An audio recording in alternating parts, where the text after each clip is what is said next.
in the month of February? Well, of course, I already knew the answer. I was fortunate enough to have some teachers who instilled in us about going and searching out, but they also taught us. Black History started out as Black History Week. So I'm gonna read what I wrote down, and if the pastor give me a few minutes, and if anybody have any questions, I'll try to answer them to the best of my ability. Why is February the month for Black History? Well, Carter G. Woodson, the father of Black History, started Black History Week. He stated, if a race has no history, it has no worthwhile tradition.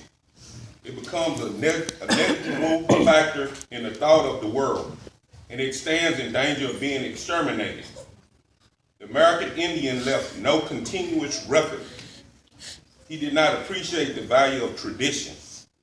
And where is he today? The Hebrew keenly appreciate the value of tradition. I'm going to read that one again for you. The Hebrew keenly appreciated the value of tradition, as it attested to by the Bible itself. In spite of worldwide persecution, therefore, he is a great factor in our civilization. So as you read, I went and found a scripture to back that up. And I'm going to try to bring it in for the young and the old. As in Acts 17, verse 11, those were more noble than those in the Thessalonians, and that they received the word with all readiness of mind, searched the scriptures daily, whether those things were so.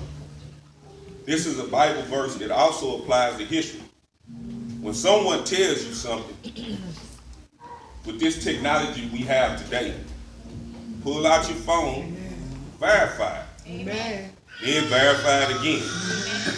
Don't believe what everybody says, because that's how history gets changed. If we start believing that lie, then the lie becomes the truth. This comes that Black History Week started in 1926 on the second week of February to coincide with the President Lincoln's birthday, February the 12th, and Frederick Douglass' birthday, February the 14th. So, as you can see, Carter G. Woodson started Black History Week in 1926. It happened to be in the month of February, which happens to be the shortest month. But he did this in honor of two people that helped our race, President Lincoln and Frederick Douglass, who was an author and a great orator for the black race. You know, we don't hear about Frederick Douglass now. All we hear about is Martin Luther King. But in the 1800s, he was the Martin Luther King of the 1800s. All right. And you got to understand, Frederick Douglass was doing this when half the country was slaves and half the country were free black men. So he was out telling everyone that everyone needs to be free in the 1800s. So, you know, I understand why we celebrate Martin Luther King, but Black history is more than that. You had people who put their lives on the line in the 1800s, like Harriet Tubman, you know, who went down to the South continuously to help free slaves, runaway slaves. But we don't hear that now. All we hear about is Martin Luther King.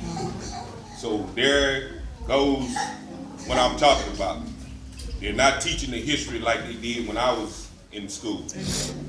So as a part of the United States celebration, bicentennial celebration, the informal expansion of Negro Week to Black History Month was officially recognized by President Gerald Ford. And for the people that don't know, bicentennial, especially the ones that were born in the 90s and the new century here, that was when the country was 200 years old.